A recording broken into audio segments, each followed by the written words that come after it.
Ahora sí, como les decía, busquemos en la Biblia el Evangelio de Mateo, capítulo 10. Vamos a estar leyendo del versículo 34 en adelante. Pero en este momento todavía no vamos a hacer lectura, no vamos a utilizar todavía la Biblia. Solamente le voy a pedir que lo busque, Evangelio de Mateo, capítulo 10, versículo 34.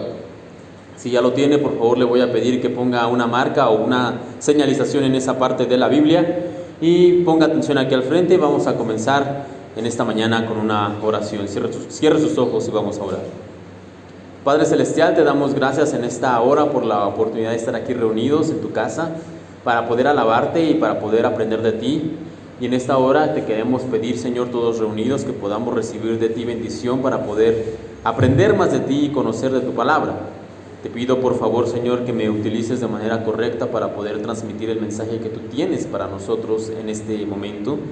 Utilízame, Señor, como una herramienta, por favor, Padre, para poder comunicar el mensaje que proviene de ti. En esta hora nos encomendamos como iglesia para recibir tu mensaje. En el nombre de tu Hijo, el Señor Cristo Jesús. Amén. Y en esta mañana, en este domingo 1 de diciembre de 2019, ya prácticamente el último mes del año, solamente nos quedan 5 domingos para estar terminando ya este año 2019, que rápido, como siempre decimos, se va el tiempo, y es verdad. Pero este domingo y este mes de diciembre vamos a comenzar una nueva serie de predicaciones que tiene por título ¿Quién es Jesús?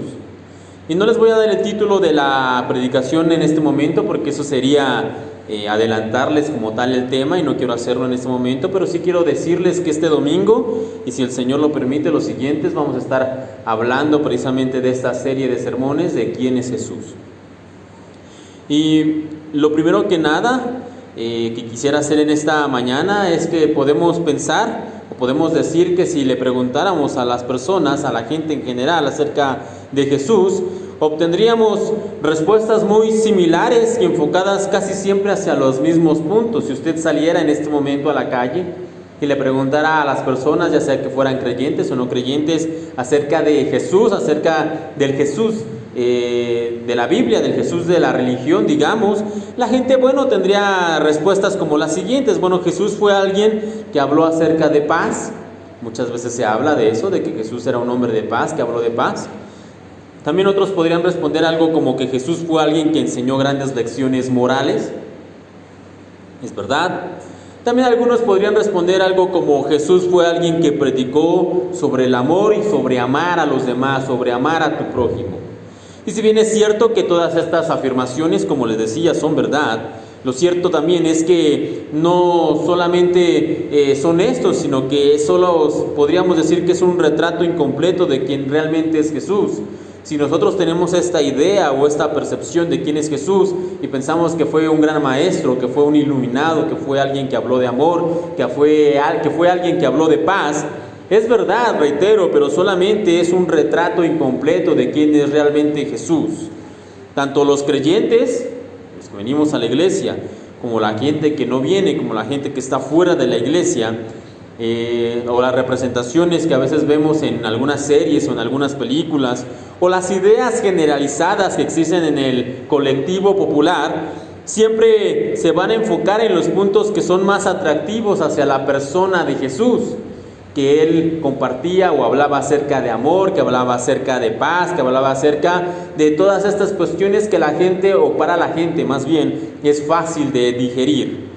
Sin embargo, como creyentes nosotros debemos buscar mirar el panorama completo y conocer a Jesús de la manera más adecuada por medio de las Escrituras. Es decir, tenemos que buscar lo que la Biblia nos enseña de Él.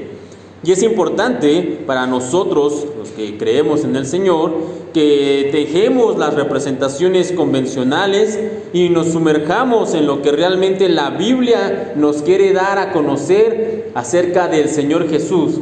No solamente lo que hemos escuchado, lo que hemos aprendido tradicionalmente, lo que hemos visto en alguna película, lo que hemos escuchado quizá en alguna predicación, muchas veces sin un fundamento real o firme. No, nosotros tenemos que abandonar eso, tenemos que dejar eso atrás Y tenemos que buscar conocer al Señor, sí, pero ¿de qué manera? A través de la Biblia, a través de lo que encontramos escrito en las páginas de las Escrituras. De hecho, hablando precisamente de eso, en el Evangelio de Juan, no vaya para allá, Juan capítulo 5, versículo 39, el mismo Señor Jesús dice lo siguiente: escudriñad las Escrituras, porque a vosotros os parece que en ellas tenéis la vida eterna, y ellas son las que dan testimonio de mí. Aquí el Señor Jesús le está hablando precisamente a los fariseos, los religiosos de su época, y a los cuales les está diciendo lo siguiente: lean las Escrituras con detenimiento, busquen en ellas y se van a dar cuenta que ellas hablan de mí, que ellas dan testimonio de mí. Así que si usted quiere conocer al Señor realmente de una manera íntima y personal, si usted quiere realmente saber acerca del Señor de una manera más profunda, no busque quizá en una película, ni siquiera en una predicación, aún a riesgo de sonar pues que esta predicación no tiene sentido. No lo busque ahí, eso nos puede ayudar. Sí, reitero, una predicación, una película, algún libro que alguien nos comparte, eso nos puede ayudar, sí.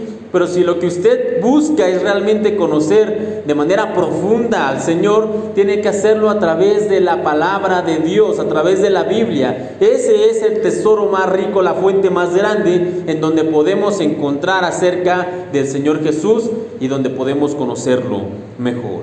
Ahora, como decíamos, Jesús efectivamente fue alguien que habló de paz, sí, eso es correcto, pero también Él se presenta como la causa de división entre las personas de este mundo. De hecho, vamos a hablar más a profundidad de eso en un momento más adelante. El Señor Jesús también, en efecto, fue alguien que enseñó grandes lecciones morales, sí, eso es verdad, decíamos, pero esto solamente es una pequeña parte del gran mensaje que el Señor vino a compartirnos. El Señor no solamente vino a dejarnos lecciones de moralidad, ¿no? Tenemos y encontramos algunas en sus enseñanzas, sí, pero realmente y el mensaje más importante que Él vino a transmitirnos es más bien la necesidad de la salvación que tenemos nosotros como pecadores que estamos perdidos. Esa es la parte más importante de su mensaje, no la cuestión moral. Ahora, también dijimos que Jesús habló de amor, sí, y esto es verdad, pero el amor del cual Él nos habla es un amor que nos lleva a perdonar a los que nos ofenden y a los que nos maltratan, que eso no es popular. Hablamos acerca del perdón y de amar, sí, pero de una manera muy somera, muy superficial. No, el Señor Jesús, cuando habló acerca de amor, reitero, nos habló acerca de que el amor que Él predicaba nos llevaba a perdonar a los que nos ofenden, a los que nos maltratan, hacer sacrificios por los demás. Ese es el tipo de amor que el Señor nos quiere enseñar. Y también el amor que el Señor nos enseña es el que sobrepone la voluntad de Dios por encima de nuestros deseos. Ese es el amor que el Señor Jesús vino a enseñar a este mundo. No un amor tipo hippie, donde levantamos las manos en señal de amor y paz, y donde todos nos agarramos las manos y todos somos felices y todos estamos cantando.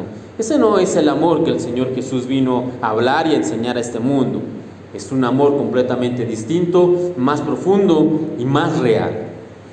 Por tanto, como podemos apreciar, es necesario para nosotros los creyentes buscar conocer al Señor Jesús de la manera correcta, es decir, de la manera adecuada. Más allá de las ideas tradicionales, nuestra responsabilidad como creyentes es conocer a Jesús de una manera íntima a través de la Biblia. Y esto es importante que lo entendamos. Nosotros tenemos que conocer al Señor Jesús a través de la Biblia, a través de las Escrituras. Y se ha dicho en muchas ocasiones que si pudiéramos resumir el mensaje de la Biblia, todo el mensaje de la Biblia, en una sola frase, sería la siguiente: la Biblia trata del amor de Dios por la humanidad. Ese sería el resumen, digamos, del mensaje que contiene la Biblia. No obstante, y para poder hacer un mejor resumen todavía, lo que podríamos decir es que la Biblia trata sobre el amor de Dios por la humanidad, sí, pero ese amor reflejado en la persona de su Hijo Jesucristo. Una vez más, el amor o el mensaje como tal de la Biblia sería el amor de Dios por la humanidad y ese amor reflejado en la persona de Jesucristo.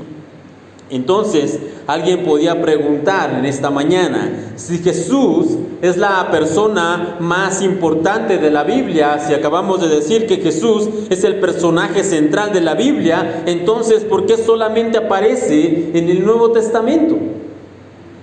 Si Jesús es el personaje más importante de toda la Biblia, si el mensaje central de las Escrituras es el amor de Dios y ese amor reflejado a través de la persona de Jesucristo, pregunta una vez más, ¿por qué solamente aparece en el Nuevo Testamento?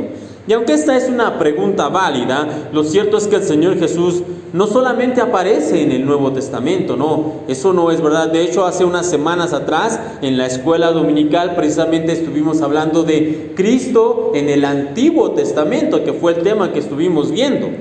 Y en el Nuevo Testamento, efectivamente, hablando acá de la parte más pequeña de su Biblia, el Nuevo Testamento, encontramos los evangelios, los cuales son relatos que nos hablan acerca del ministerio terrenal del Señor Jesús, de su obra, de lo que hizo aquí en la tierra mientras Él estuvo entre nosotros. Y aunque de una manera muy resumida se habla en los evangelios. ¿Por qué digo que los evangelios son muy resumidos? Porque de hecho Juan, quien escribió uno de esos evangelios, en el capítulo 21, versículo 25, dice lo siguiente: Jesús también hizo muchas otras cosas. Si todas se pusieran por escrito, supongo que el mundo entero no podría contener los libros que se escribirían. Por eso es que les digo que los evangelios, los 4 que tenemos, Mateo, Marcos, Lucas y Juan, solamente son resúmenes muy condensados de lo que el Señor hizo en su ministerio terrenal. Porque el mismo Juan declara que si se intentara escribir todo lo que el Señor hizo en ese tiempo, pues no terminaríamos, los libros no bastarían. Ahora, más adelante, ahí mismo en el Nuevo Testamento, vamos a encontrar en las diferentes cartas que en ellas se nos habla acerca de la persona de Jesús, ¿sí? Se nos habla acerca de su sacrificio, se nos habla acerca del cumplimiento de diferentes promesas también, y se nos da una ampliación, por decirlo de algún modo, de sus enseñanzas. Se nos dice que tenemos que dejar ya, lo que vimos hace unas semanas atrás, por cierto, tenemos que dejar atrás ya los rudimentos de la doctrina de Cristo y que tenemos que avanzar, que tenemos que crecer y madurar espiritualmente. Podríamos decir que todo el Nuevo Testamento, en efecto, nos habla de Jesús, nos habla de Cristo. Hasta ahí creo que todos lo hemos visto. Pero en el Antiguo Testamento, como les decía, también podemos encontrar a Cristo. ¿Y cómo podemos encontrarlo ahí? ¿Cómo podemos encontrar a Jesús en el Antiguo Testamento? Pues bien, lo podemos encontrar en profecías, por poner un ejemplo. Las profecías son aquellas que nos hablan acerca de su venida, de su ministerio y de su sufrimiento en la cruz. Eso vendrían a ser lo que son las profecías, y ahí podemos encontrar a la persona de Cristo. También podemos encontrar a Cristo en el Antiguo Testamento a través de promesas. Promesas que nos hacen referencia de lo que Él iba a hacer, de su ministerio, de lo que Él iba a estar cumpliendo en el mundo cuando Él estuvo entre nosotros. Esa es otra manera en la que encontramos a Cristo en el Antiguo Testamento, a través de profecías, a través de promesas. Otra manera en la que también encontramos a Cristo en el Antiguo Testamento es a través de figuras o tipos y simbolismos.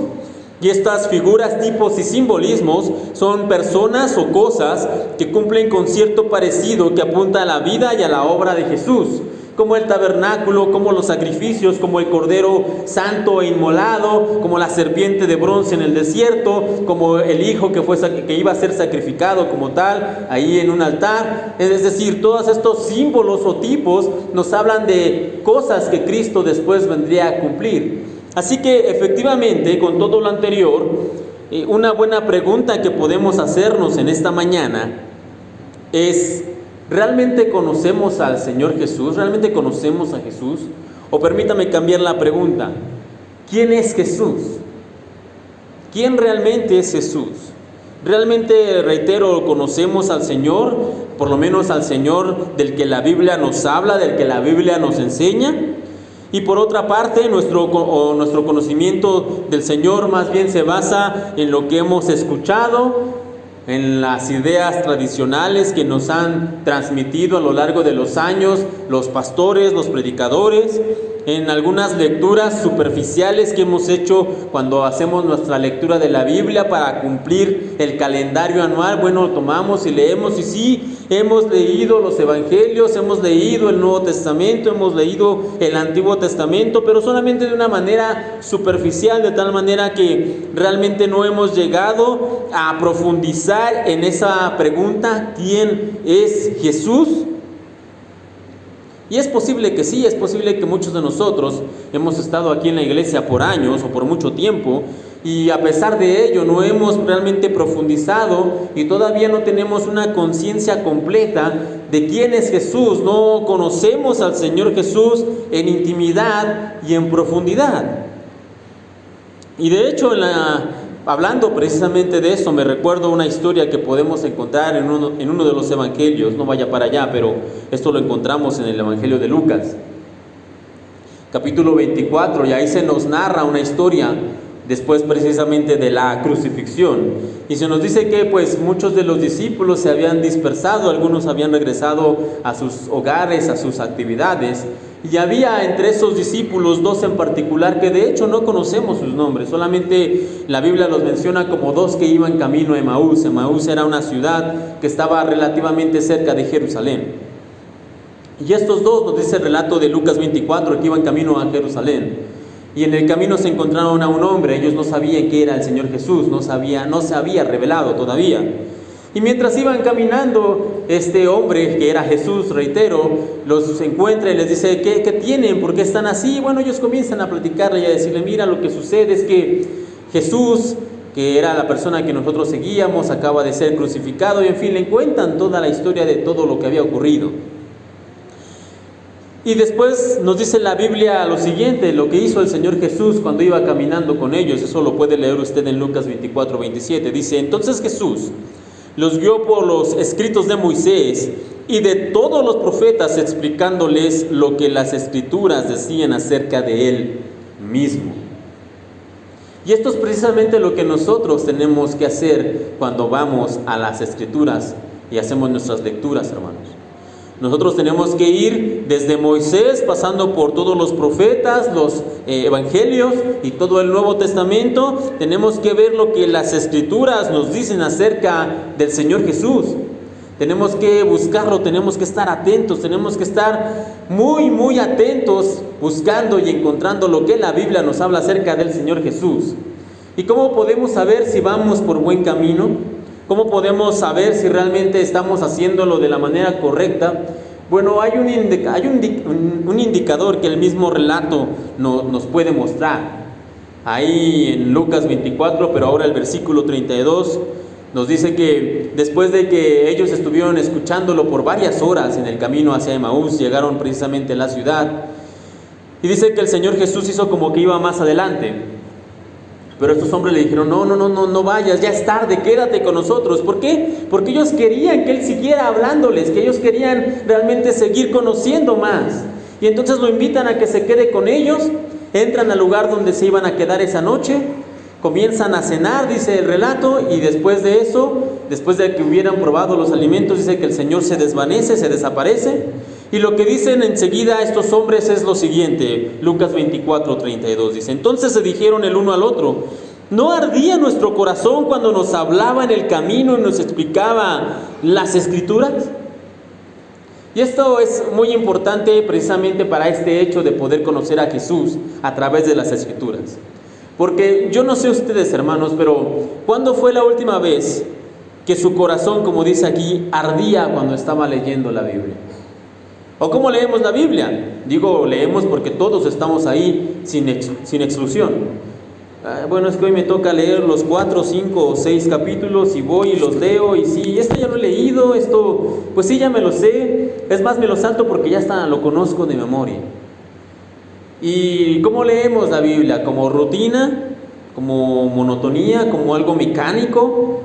¿O somos como estos hombres del camino de Emaús, que dice que cuando iban y les estaban hablando de las Escrituras, su corazón dice que ardía? Y por eso reitero la pregunta para todos nosotros: ¿cuándo fue la última vez que nuestro corazón ardía cuando leíamos las Escrituras? Tal vez fue ayer, o tal vez fue hace 5 o 10 años.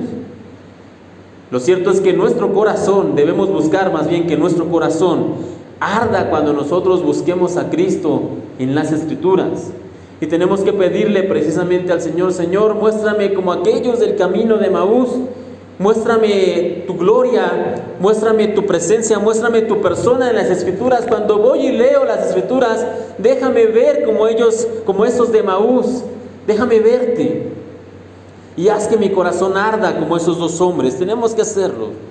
Nosotros, al igual que los que iban camino a Emaús, debemos buscar conocer al Señor, pero no por medio de experiencias sobrenaturales, que hoy está muy de moda, ¿no? Todas esas experiencias de yo vi al Señor a través de un sueño, y permítame contarle la última visión en la cual yo vi al Señor, el que bajaba con una vestidura blanca. Y no se trata de eso.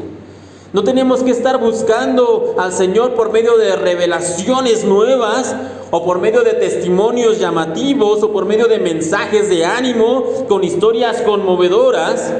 Esa no es la manera en la que nosotros, como hijos de Dios, debemos buscar conocer a Jesús. Nosotros, los verdaderos creyentes, tenemos que conocerlo por medio de las Escrituras, por medio de lo que ellas nos enseñan acerca de Él.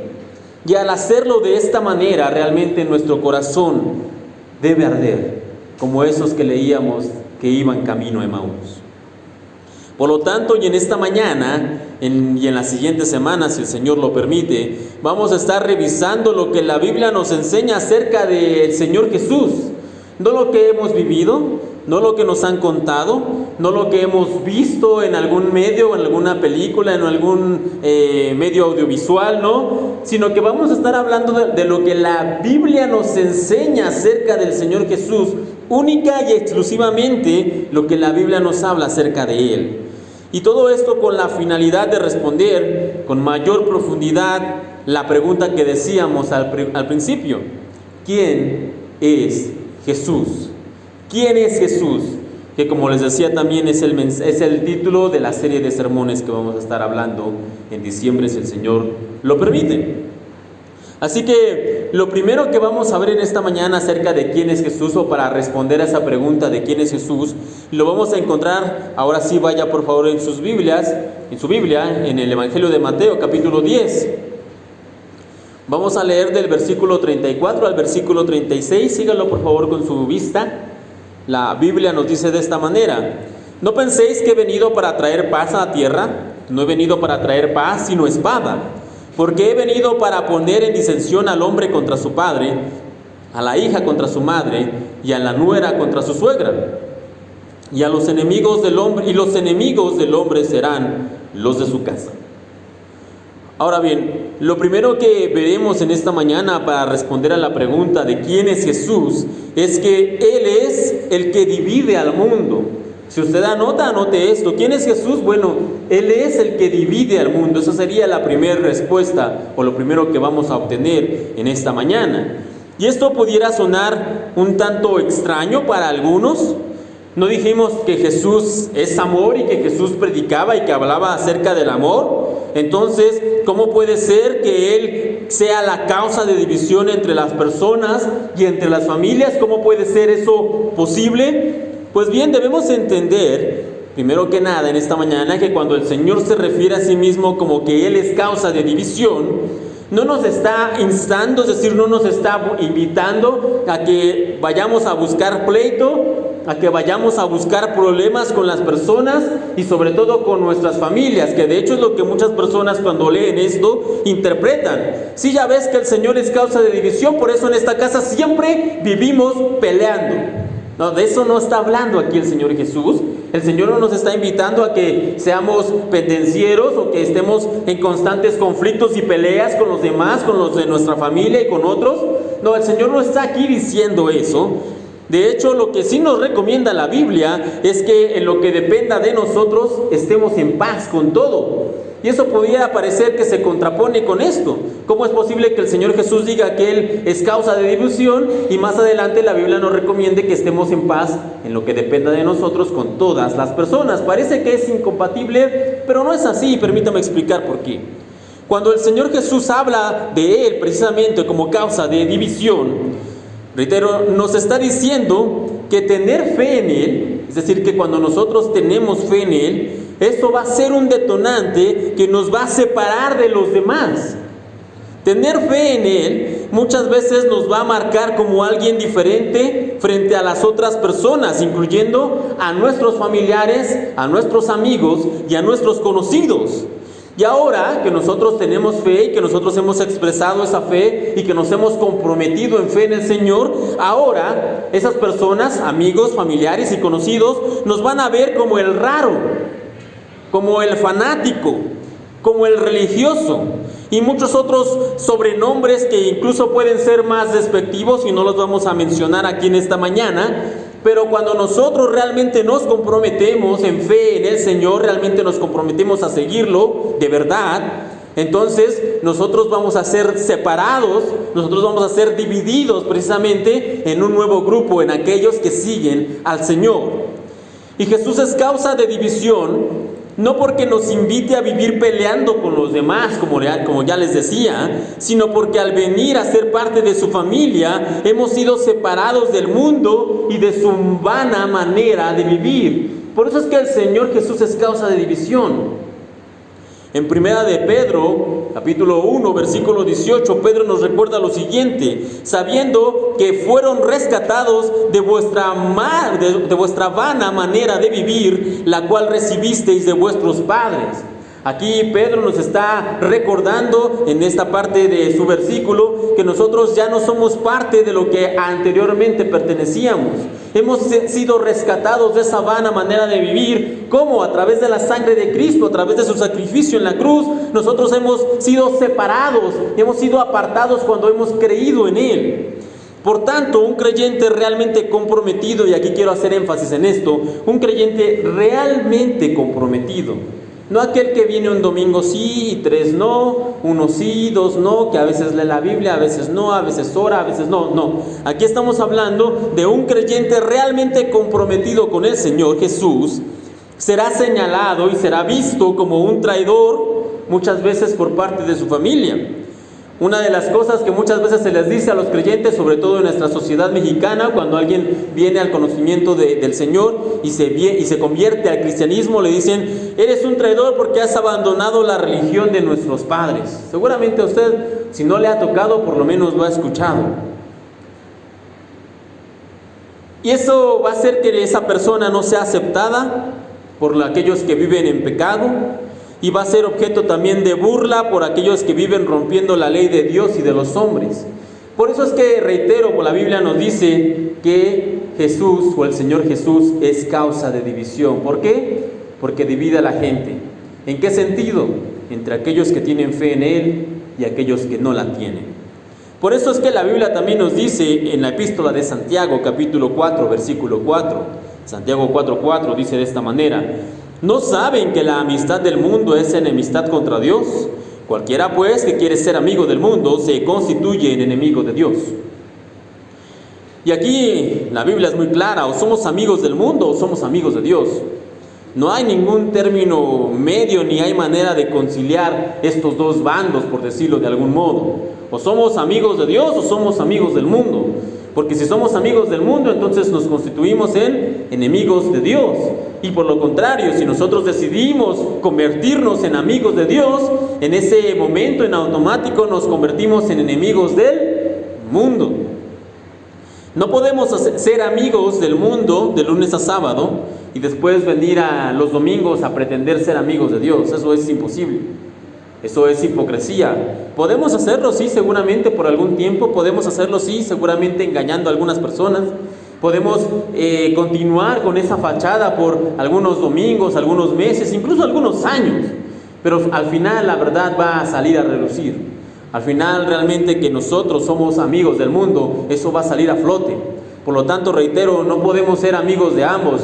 Tenemos que tomar una decisión. O somos amigos del mundo o somos amigos de Dios. Y por ese motivo, los que deciden realmente tener un compromiso radical con el Señor se constituirán en enemigos del mundo. Y eso incluye que nos hagamos enemigos de nuestros amigos o de los que antes eran nuestros amigos. Que nos hagamos enemigos de nuestros conocidos, del compadre, de la comadre, de aquellos que vivimos por años, que era el vecino, aquel de la cuadra, que realmente siempre estábamos hablándonos. Yo recuerdo mucho un testimonio que el hermano David siempre nos cuenta, que dice que él tenía un amigo ahí por su casa, que antes de que él fuera creyente siempre se saludaban, siempre se hablaban, siempre todo muy bien. Pero cuando esta persona se enteró que el hermano David vino al conocimiento del Señor, se convirtió al cristianismo, le dejó de hablar. Ya no le habló más, ya se había cambiado a los de la otra religión, a los de la otra fe. Lo olvidó por completo, se había constituido en su enemigo. Y había hecho ahí el Señor Jesús, la fe en el Señor Jesús, había hecho ahí una división entre esas dos personas. Pero esta división, de hecho, al final de la humanidad, en el fin del tiempo, se va a hacer precisamente efectiva en dos grandes grupos. ¿Y cuál va a ser el parámetro para dividir esos dos grandes grupos? ¿Cómo se va a medir? ¿Cuál va a ser la constante que va a ser tú vas de este lado y tú vas de este lado? ¿Cuál va a ser ese parámetro que va a dividir a la humanidad en el final de los tiempos en dos grandes grupos? Ese parámetro tiene un solo nombre, y es Jesús. No vaya para allá, en Mateo 25 del versículo 31 al 33, la Biblia nos dice lo siguiente: cuando el Hijo del Hombre venga en su gloria y todos los santos ángeles con él, entonces se sentará en su trono de gloria y serán reunidas delante de él todas las naciones, y apartará a los unos de los otros. Ahí está hablando de la división, como aparta el pastor las ovejas de los cabritos, y pondrá a las ovejas a su derecha y a los cabritos a su izquierda. Y reitero, ¿cuál va a ser el parámetro? ¿Cuál va a ser lo que va a dividir a algunos a la derecha y otros a la izquierda? Los que tuvieron fe, los que creyeron en Él, los que lo aceptaron como Salvador, por un lado, y al otro lado, los que no hicieron nada de eso. Así que Jesús es el que divide al mundo, no porque nos invite a buscar contienda con otros, no. Él es causa de división, porque la humanidad se divide en aquellos que tienen fe en Jesús y aquellos que no la tienen. Por eso es que Él es causa de división. Y si esta declaración de que el Señor Jesús es causa de división le parece dura, permítame continuar o ayúdeme continuando allí en la Biblia la lectura que tenemos en esta mañana. Y vaya por favor ahí en su Biblia, Mateo 10. Y vamos a continuar del versículo 37 al versículo 39. Y la palabra de Dios nos dice de esta manera: el que ama a padre o madre más que a mí, no es digno de mí. Y el que ama a hijo o hija más que a mí, no es digno de mí. Y el que no toma su cruz y sigue en pos de mí, no es digno de mí. El que haya su vida la perderá, y el que pierde su vida por causa de mí, la hallará. Ahora bien, una lectura rápida y descuidada de este texto nos podría hacer pensar que el Señor está de alguna manera en contra de la familia. De hecho, hace muchos años yo asistí a una iglesia en donde se le invitaba a los congregantes que abandonaran a sus familiares que no eran creyentes, basados precisamente en un texto como este, o en este texto más bien. Se les decía: si tú tienes un familiar que no es creyente, déjalo. Sácalo de tu casa o vete de tu casa. Si tus padres, si tus hermanos, si tu esposa, si tus hijos no son creyentes, abandónalos, vete de ahí o sácalos de tu casa. No dejes que ellos estén ahí contigo. ¿Y dónde basaban o fundamentaban esta enseñanza? En este versículo, que dicho sea de paso, no enseña eso. No obstante, les decía, el Señor no nos está diciendo en ningún lado que abandonemos a nuestros familiares o a nuestras familias, que no han venido a la fe o que no han creído en Él. O tampoco nos dice en este versículo que no debemos amar a nuestros padres o a nuestros cónyuges o a nuestros hermanos o a nuestros hijos. No está diciendo nada de eso. Lea de nuevo conmigo la primera parte, el primer párrafo, ahí donde estábamos. Dice: el que ama a padre o madre más que a mí, no es digno de mí. Una vez más, el que ama a padre o madre más que a mí, no es digno de mí. Y cuando leemos con mayor detenimiento este versículo y los posteriores, podemos observar que el Señor no nos está llamando a dejar a nuestros seres amados, No, no está haciendo eso, sino que Él nos está llamando a colocar nuestras prioridades de amor en un orden correcto. El Señor Jesús nos invita a tener un orden adecuado de prioridades en nuestras vidas y en nuestro amor. Y por decirlo de alguna manera, nosotros debemos numerar nuestro amor de la siguiente manera. El primer lugar lo debe tener Dios. El segundo lugar lo debe tener nuestro cónyuge, nuestra pareja. Si no tienes pareja o si no han tenido pareja, bueno, el segundo lugar o el tercer lugar, dependiendo, vienen a estar ahí gente querida, gente amada como nuestros padres o nuestros hijos, nuestros hermanos y gente cercana a nosotros, un amigo, un vecino, alguien que tengamos cercano a nosotros. Entonces, reitero, por ponerle numeración, el primer lugar sería Dios, después nuestro cónyuge y después nuestros padres, nuestros hijos, nuestros hermanos y nuestros seres amados. Cuando este orden, número 1, número 2, número 3, no se sigue de esa manera y alguien más que no es Dios está ocupando el primer puesto de nuestro amor, el primer lugar de nuestro corazón, estamos entonces cayendo en un pecado, y ese pecado es el pecado de la idolatría. Y la idolatría, o un ídolo como tal, es toda aquella cosa o persona que ocupa el primer lugar que le corresponde al Señor. Y el problema con la idolatría es que nos conduce lejos de Dios y nos desvía del propósito que Él tiene para nosotros. Ese es el problema de la idolatría. Y por eso es que el Señor nos está invitando a evitar precisamente caer en la idolatría. ¿Y cómo lo hace? Nos está diciendo en esto que acabamos de leer: pon en orden tus prioridades. No puedes amar a un padre o a una madre más que a mí. Tienes que amarme a mí para poder amar correctamente a tu padre y a tu madre. No puedes amar más a un hijo o a una hija que a mí. Tienes que amarme primero a mí para después amar correctamente a tu hijo o a tu hija. No puedes amar a tu esposo o a tu esposa más que a mí. Tienes que amarme primero a mí, dice Dios, para que después puedas amar correctamente a tu esposo o a tu esposa. El Señor no está diciendo que no amemos a nuestros seres amados, sino que nos está invitando a evitar la idolatría por un lado, y por otro lado a amarlo primero a Él para después amar de una mejor manera a nuestros padres, a nuestros hijos, a nuestros hermanos, a nuestro esposo, a nuestra esposa. Por eso reitero, es que ese es el motivo en el que el Señor usa estas palabras como una advertencia para alejarnos de esta idolatría y para que podamos amar a las personas de una manera correcta. Y entonces alguien podría decir: bueno, sí, pero estas palabras, el que ama más a padre y a madre, o el que ama a padre y a madre más que a mí, no es digno de mí. El que ama a hijo o a hija más que a mí, no es digno de mí. Todas estas palabras pues son muy fuertes. ¿Por qué tiene que decirlo de esa manera? Pues bien, tenemos que recordar que estas palabras son una advertencia que el Señor está haciendo para que no caigamos en la idolatría. Ahora, imagine usted una advertencia pequeña, de 5 centímetros por 5 centímetros, en colores opacos, un negro, y que esté por ahí escondida detrás del árbol. Pero imagine que usted va a una casa que tiene que entregar un paquete, y ahí hay una advertencia, reitero, pequeña, 5 por 5 centímetros, negra, escondida detrás de un árbol, que dice: cuidado con el perro, muerde. ¿De qué le serviría a usted esa advertencia?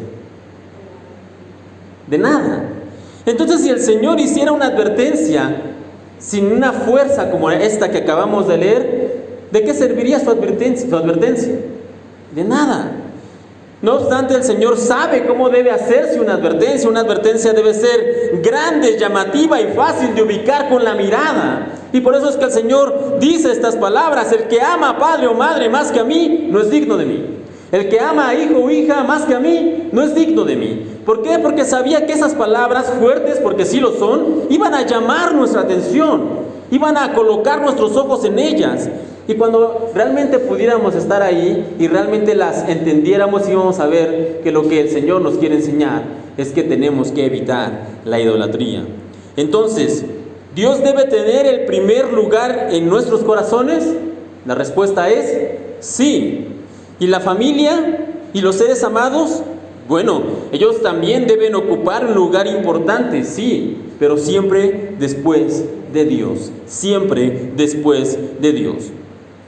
Ahora, hablando acerca de esto, muchas veces o en muchos lugares se piensa que el Señor no tiene corazón, digamos, para la familia, no tiene corazón para los familiares, que nosotros tenemos que dejar atrás todo lazo, que nosotros tenemos que dejar atrás todo lo que nos une con alguna familia. Y de hecho algunos textos que se utilizan es aquel, por ejemplo, donde el Señor Jesús está predicando y vienen algunas personas y le dicen: Señor, tu madre y tus hermanos te buscan. ¿Y alguien recuerda qué fue lo que responde el Señor? Mi madre y mis hermanos son aquellos que hacen la voluntad del Padre, ¿no?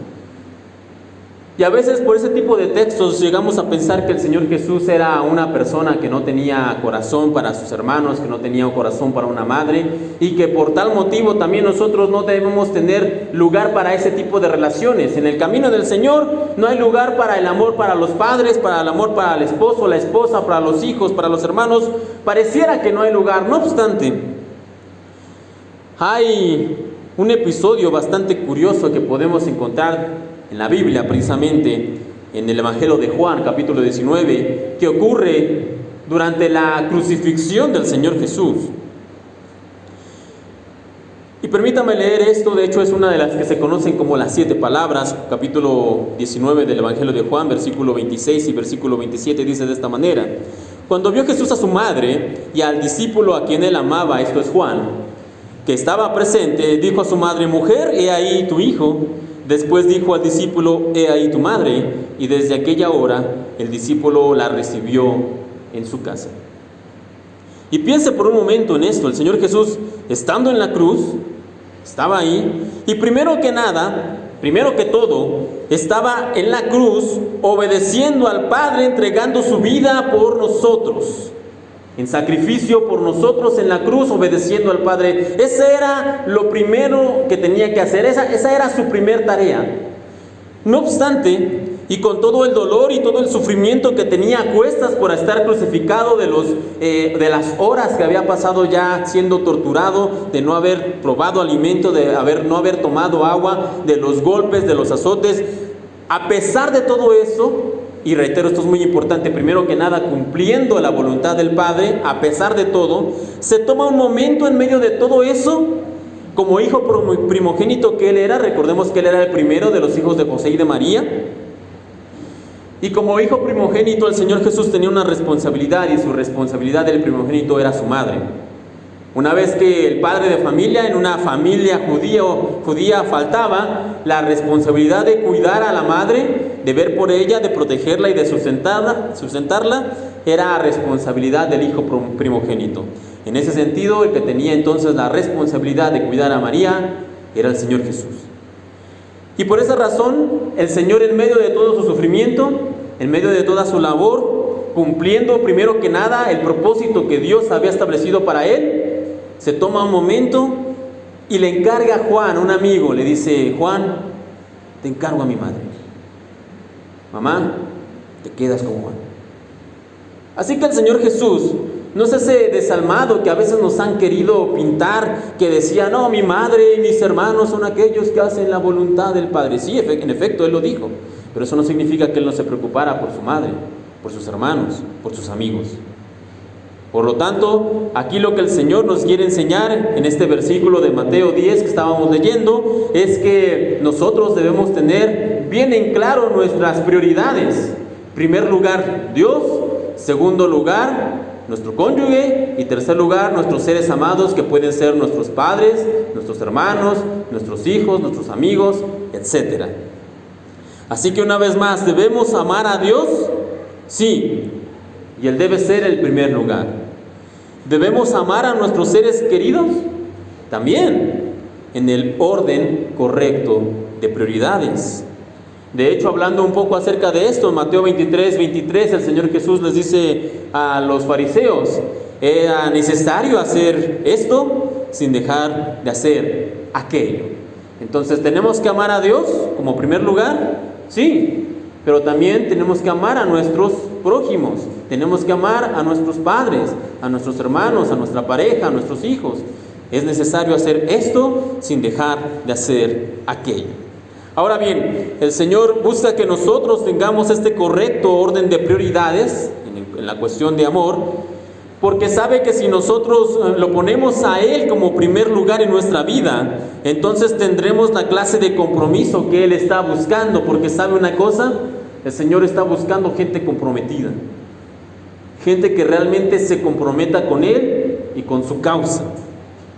¿Cuál es la clase de compromiso que el Señor está buscando en aquellos que lo siguen? Bueno, vamos a continuar con la lectura en Mateo 10, capítulo 10, versículo 38 y 39, precisamente nos habla del compromiso que el Señor busca. La Biblia nos dice lo siguiente: y el que no toma su cruz y sigue en pos de mí, no es digno de mí.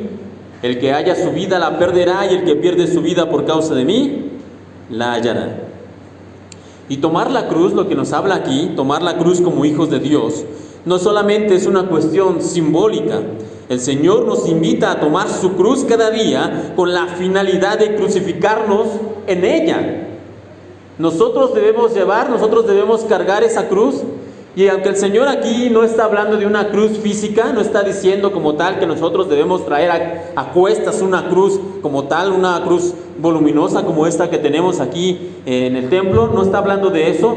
Sí está hablando que debemos llevar nosotros de manera simbólica una cruz. ¿Para qué? Para crucificarnos nosotros en ella, para crucificar nuestros deseos, nuestras pasiones, nuestra ira, nuestro rencor, nuestro enojo, nuestra falta de perdón, nuestro resentimiento, nuestro dolor, nuestros sueños que a veces nos alejan de Dios, toda ambición desmedida, toda vanidad, todo egoísmo, todas cosas similares a estas. Todo esto tenemos nosotros que crucificar en esa cruz que el Señor nos pide que carguemos cada día.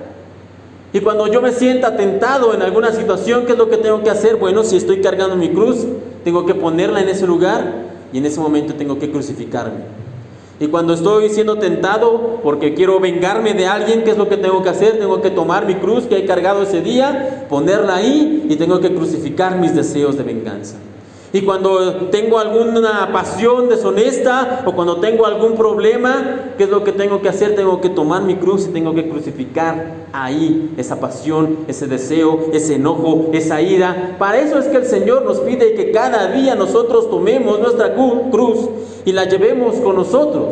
Y si nosotros hacemos esto, podremos entonces decir, como escribiera el apóstol Pablo en la epístola a los Gálatas, capítulo 2, versículo 20: así que con Cristo estoy juntamente crucificado, y ya no vivo yo, mas vive Cristo en mí, y lo que ahora vivo en la carne, lo vivo en la fe del Hijo de Dios, el cual me amó y se entregó a sí mismo por mí. Nosotros tenemos que aprender a cargar nuestra cruz todos los días, de tal manera que podamos decir como el apóstol Pablo: con Cristo estoy juntamente crucificado, y ya no vivo yo, mas Cristo vive en mí. Pero para eso tenemos que llevar nuestra cruz cada día. Por tanto, y regresando a nuestra pregunta inicial de quién es Jesús, podemos decir en esta mañana que Él es el que busca siervos comprometidos. ¿Y qué clase de compromiso decíamos, o qué tipo de siervos comprometidos son los que busca el Señor? Bueno, son aquellos que lo ponen a Él en primer lugar en su corazón. Son aquellos que están dispuestos a hacer sacrificios. Son los que se comprometen en servir, en ayudar, en buscar de Él y en conocerlo más. Ese es el tipo de siervos que el Señor está buscando. Lamentablemente hoy en día en muchas iglesias hay muchas personas que van como asistentes, sí, pero pocos son los que van como siervos fieles. Hay muchos templos que se llenan cada domingo con personas que buscan recibir, pero se olvidan que el verdadero evangelio se trata de dar, no de recibir. Hay gente que busca un encuentro con Dios, sí, pero un encuentro casual, algo solamente pasajero, superficial. Pero lo que realmente Dios quiere es que nos encontremos con Él hasta las últimas consecuencias, que nos encontremos con Él en lo profundo, que nos encontremos con Él más allá de lo superficial. En estos días estaba leyendo en un libro que hablaba precisamente acerca de algunas encuentros que personas tuvieron con el Señor Jesús en el Nuevo Testamento, específicamente en el Evangelio de Juan. Y el escritor del libro, hablando precisamente del compromiso que debemos tener, en este caso en el estudio de las Escrituras, contaba algo que le había sucedido a él cuando él era muy joven. Él decía que en cierta ocasión, en una clase en el seminario donde él asistió, una maestra se paró ahí con ellos y les dijo: vayan a tal versículo. El versículo era aquel donde dice, el Señor Jesús le prometía a Pedro que lo siguiera y lo haría pescador de hombres. Seguramente usted lo ha leído, es Mateo 3, si no mal recuerdo en este momento. En Mateo 3 encontramos ese versículo donde el Señor les promete que los hará pescadores de hombres. Y la maestra, después de que hizo que leyeran este versículo, les dijo: bueno, ahora alumnos tienen 30 minutos para estudiar este versículo y para escribir lo que entienden acerca de él. Y bueno, él se quedó muy extrañado y dijo: ¿30 minutos para este versículo tan corto? 10 es mucho y de hecho es suficiente y hasta sobra. Y entonces comenzó a escribir algunos pensamientos acerca de este versículo: yo los haré pescadores de hombres. Y efectivamente dice, no habían pasado ni 10 minutos cuando yo ya había escrito todo lo que tenía en mente, pero la maestra nos instó una vez más a decir: tienen 30 minutos. Entonces yo me senté ahí, comencé a pensar, comencé a meditar, comencé a pensar cada vez más en este versículo, y llegados los 15 minutos surgió una idea más, y a los 20 minutos otra idea más, a los 25 otra idea más, a los 30 otras ideas más. Finalmente la maestra anunció que el tiempo había terminado e hizo la siguiente pregunta: de todos ustedes que tomaron estos 30 minutos para meditar en este versículo, ¿cuántos encontraron sus ideas más profundas en los primeros 5 minutos? Alcen la mano. Y cuenta este hombre que nadie alzó la mano. Bueno, las ideas más profundas de este versículo, ¿quién las encontró en los primeros 10 minutos de estudiarlo? Alce la mano. Y de nueva cuenta nadie alzó la mano. Bueno, en 15 minutos, ¿quién encontró la idea más profunda? Y nadie alzó la mano. Y todos alzaron la mano después de los 20 minutos, precisamente. ¿Por qué?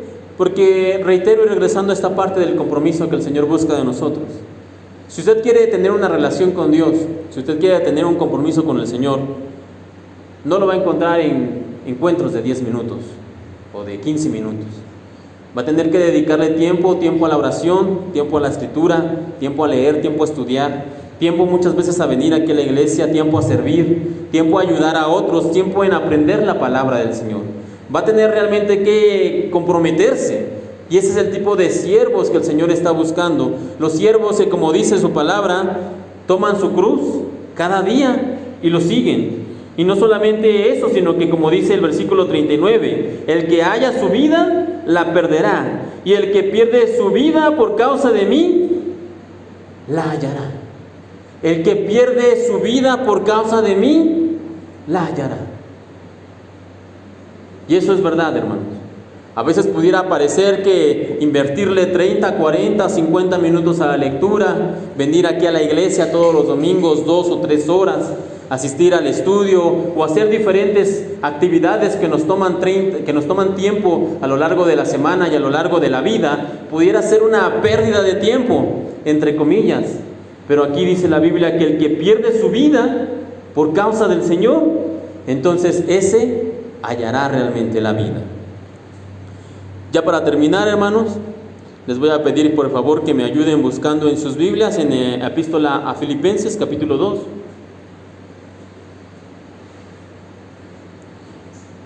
Filipenses capítulo 2. Existen dos tipos de personas que vienen a las iglesias regularmente. Ya no hablemos de los que no vienen, de los que no creen, de los que no se toman ni siquiera el tiempo para asistir como tal a la iglesia, no. Hablemos de los que realmente vienen. Existen dos tipos de personas que vienen regularmente a la iglesia. Por un lado están los que se comprometen, los que toman su cruz cada día para seguir al Señor, los que, como dice la palabra, pierden su vida con tal de encontrarse en Él. Por un lado. Por otro lado están los que vienen quizá por tradición, quizá porque les queda, quizá porque así les enseñaron, quizá porque lo hacen porque quieren sentirse bien, de alguna manera quieren limpiar o lavar sus culpas de todo lo que hicieron en la semana, pero realmente no tienen un compromiso. Realmente no quieren seguir al Señor de una manera comprometida y de sacrificio. Simplemente lo hacen porque, bueno, es algo que hay que hacer los domingos para sentirme bien, entre comillas. La pregunta de entonces para cada uno de nosotros es: ¿de qué tipo de persona eres tú? ¿De los que se comprometen fielmente a seguir al Señor o de los que simplemente buscan un paseo, algo casual, algo de poco tiempo para simplemente venir los domingos, pero no comprometerme más allá de eso? Ahora bien, pasemos al último punto en esta mañana, en Filipenses capítulo 2. Y antes de leer, alguno podría preguntar: bueno, entiendo que tenemos que comprometernos, entiendo que el Señor quiere el primer lugar en mi corazón, quiere que Él esté en el primer puesto de amor, lo entiendo también que Él quiere y que Él busca siervos que se comprometen con Él, eso lo entiendo, pero la pregunta es: ¿por qué tendría que hacerlo? ¿Por qué tendría yo que comprometerme a ese nivel? ¿Por qué tendría que entregarle yo el primer lugar, el primer puesto en mi corazón? ¿Por qué tendría que hacerlo? Y bueno, la respuesta es porque Él lo hizo primero. O como se llama en esta mañana el título, el mensaje, el sermón, que les decía que no les había dado el título para no adelantarles como tal, y el título se llama El que se despojó a sí mismo. Y la respuesta de quién es Jesús, la última que vamos a dar en esta mañana: ¿quién es Jesús? Bueno, Jesús es el que se despojó a sí mismo. Y eso lo leemos precisamente en Filipenses capítulo 2, versículo del 5 al 11. La palabra de Dios dice: haya pues en vosotros ese sentir que hubo también en Cristo Jesús, el cual, siendo en forma de Dios, no estimó el ser igual a Dios como cosa a que aferrarse, sino que se despojó a sí mismo, tomando forma de siervo, hecho semejante a los hombres, y estando en la condición de hombre, se humilló a sí mismo, haciéndose obediente hasta la muerte y muerte de cruz. Por lo cual Dios también le exaltó hasta lo sumo y le dio un nombre que es sobre todo nombre, para que en el nombre de Jesús se doble toda rodilla de los que están en los cielos y en la tierra y debajo de la tierra, y toda lengua confiese que Jesucristo es el Señor, para gloria de Dios Padre. Así que si buscamos una respuesta al por qué tengo que comprometerme, al por qué tengo que seguir al Señor, al por qué tengo que darle el primer lugar, bueno, la respuesta es que Él se despojó a sí mismo. La respuesta es que Él lo hizo primero. Lo que acabamos de leer nos dice y nos enseña que el Señor Jesús, siendo igual a Dios, no se aferró a eso, sino que se despojó, lo dejó atrás. Él vino al mundo en la condición humana, igual que tú, igual que yo. ¿Para qué? Para entregarse, para entregar su cuerpo en una cruz, para morir en sacrificio por nosotros y para que por medio de ese sacrificio nosotros podamos ser salvos.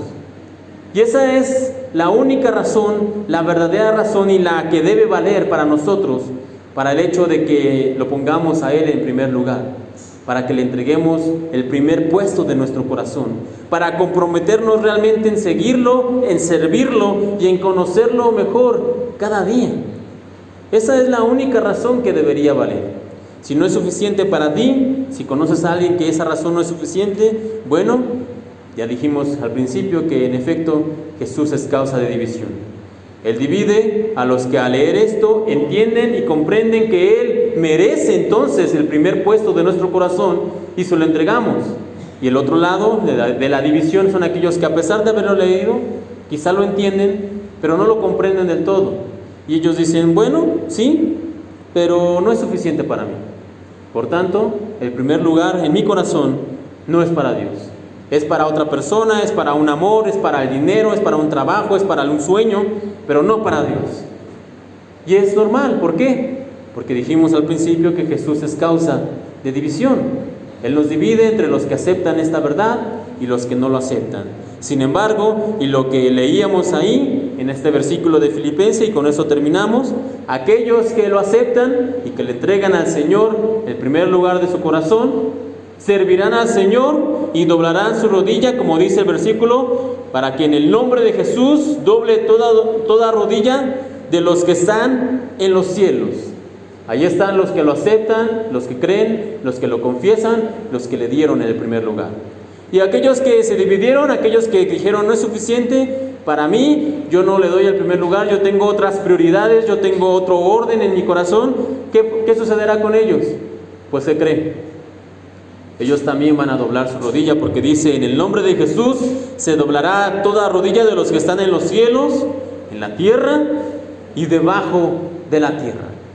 Así que al final del día, al Señor Jesús no le preocupa si lo aceptamos o no lo aceptamos, si creemos o no lo creemos, si tenemos en orden de prioridades, el orden de prioridades correcto en nuestro corazón, porque al final de todo, al final de la historia, al final de la humanidad como tal, toda rodilla se doblará a los que están en los cielos, en la tierra y debajo de la tierra, y toda lengua confesará que Jesucristo es el Señor, para gloria de Dios Padre.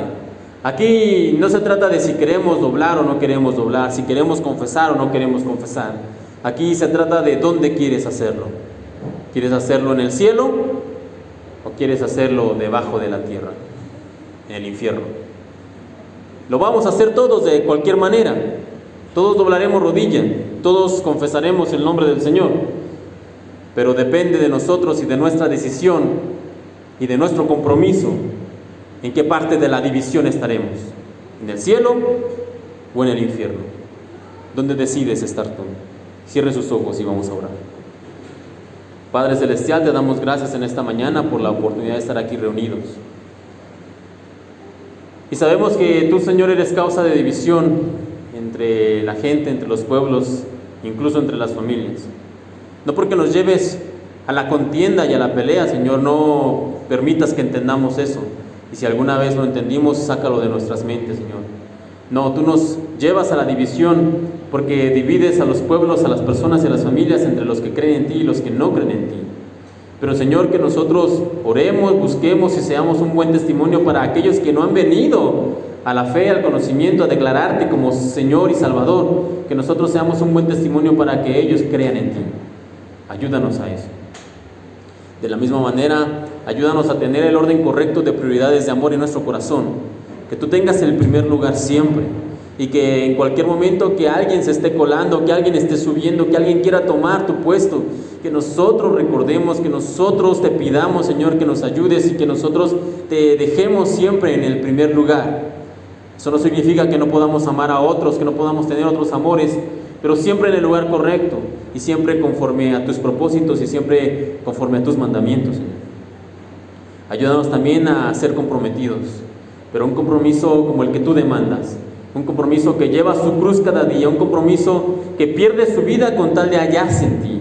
Ayúdanos a tener esa clase de compromiso, Señor, cada día hasta que tú vuelvas.